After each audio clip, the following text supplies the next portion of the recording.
हरि ओम. योगदास जय गणेश जोशी यांनी प्रवचनांमधून सांगितलेले कथामृत क्रमांक 178 त्याची लीला. पुराण काळातील गोष्ट आहे. 4 योगी एका गावातील नदीकिनारी तपश्चर्या करण्यासाठी येऊन राहिले होते. दुपारी एक वेळ ते गावात भिक्षा मागत असत. जो काही शिधा मिळेल त्यावर गुजराण करून ते गावाबाहेर नदीकिनारी तपश्चर्येत मग्न असत. त्यांना तपश्चर्येमुळे अशी काही योगसिद्धी प्राप्त झाली होती की छाटी वाळत घालण्यासाठी त्यांना दोरी बांधावी लागत नसे.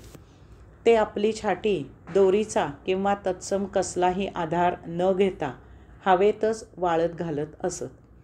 एके दिवशी उषःकाली त्यांनी नेहमीप्रमाणे स्नानादिक आह्निके उरकली.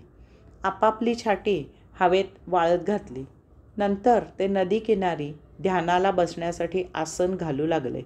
आसन घालताना त्यांना आकाशातून एक बहिरी ससाणा एका पक्षाला आपल्या चोचीत घेऊन जाताना दिसला. तो पक्षी अगदी दीनवाणा होऊन "मला सोड, मला मारून खाऊ नको, मला सोड" असे ओरडत होता.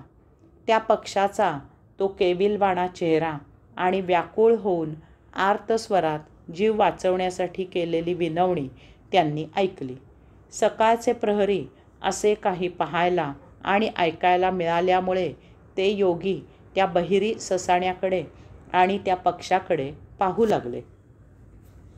पहिल्या योग्याला त्या पक्षाची दया आली.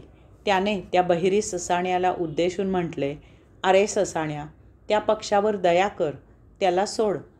त्याबरोबर त्या योग्याची हवेत वाळत घातलेली छाटी खाली पडली. ह्याचा अर्थ त्याची योगसिद्धी नष्ट झाली होती.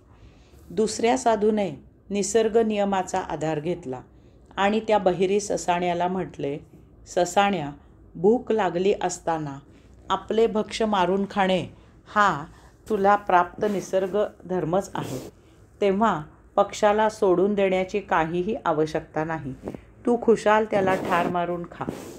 त्याबरोबर त्या दुसऱ्या योग्याची हवेत वाळत घातलेली छाटी खाली पडली. ह्याचा अर्थ त्याची योगसिद्धी नष्ट झाली होती. तिसऱ्या योग्याने पाहिले की पक्षाला सोड असे म्हटल्यावर किंवा सोडू नको असे म्हटल्यावरही त्या दोघांची सिद्धी नष्ट झाली. तेव्हा आपण मध्यम मार्ग अवलंबलेला बरा. तो म्हणाला, "ससाण्या, तुला अन्य भक्ष्य मिळणे शक्य असेल तर त्या पक्षाला सोड. हे निष्पाप पक्षा हे तुझे भोग आहेत, तेव्हा ते उपभोगून संपवणेच तुला श्रेयस्कर आहे." त्याबरोबर तिसऱ्या योग्याचीही हवेत वाळत घातलेली छाटी खाली पडली. ह्याचा अर्थ त्याची योगसिद्धी नष्ट झाली होती. चौथा योगी भावातीत अवस्थेत त्या प्रभूची ही सर्व लीला पाहत होता. त्याची छाटी हवेत तशीच होती. कथामृत 179 चराचर सृष्टीतील परमात्मा. आदरणीय रवींद्रनाथजी टागोरांना परमात्म्याची अनुभूती अजून मिळालेली नव्हती. त्यांची परमात्म्याबद्दल उत्सुकता दिवसेंदिवस वाढतच जात होती. परमात्मा म्हणजे नक्की काय आहे, तो कसा आहे, तो सर्वत्र व्यापलेला आहे म्हणजे तो कसा व्यापलेला आहे वगैरे अनेक प्रकारे असलेली त्यांची उत्सुकता प्रत्यक्ष अनुभूती मिळून पूर्ण होत नव्हती. परमात्म्याचे आकलन होत नव्हते.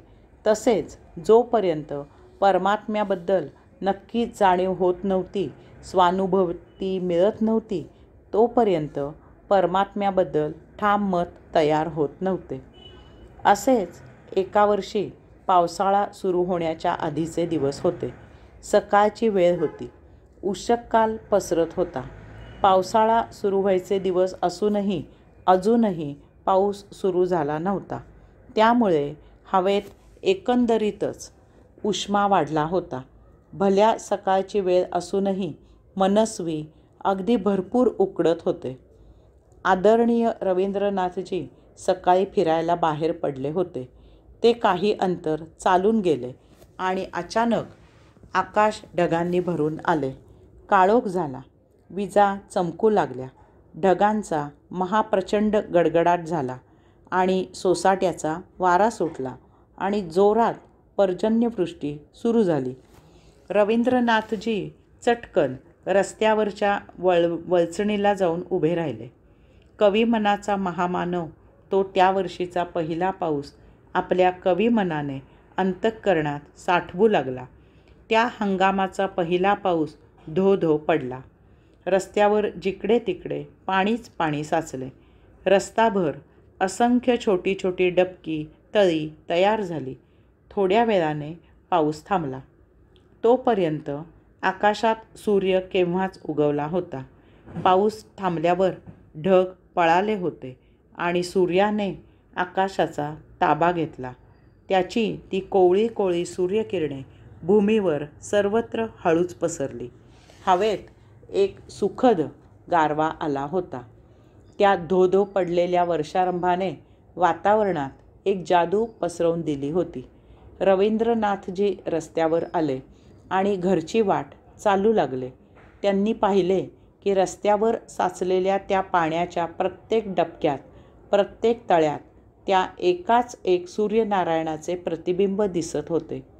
अचानक एक झलक चमकली. काहीतरी अद्भुत अनुभूती मिळाली. रवींद्रनाथजी आनंदाने डोलू लागले, नाचू लागले, म्हणू लागले, परमात्मा उमजला, समजला, जाणला. त्यांना जळी स्थळी काष्टी पाषाणी व्यापलेल्या परमात्म्याचा साक्षात्कार झाला. हरी ओम.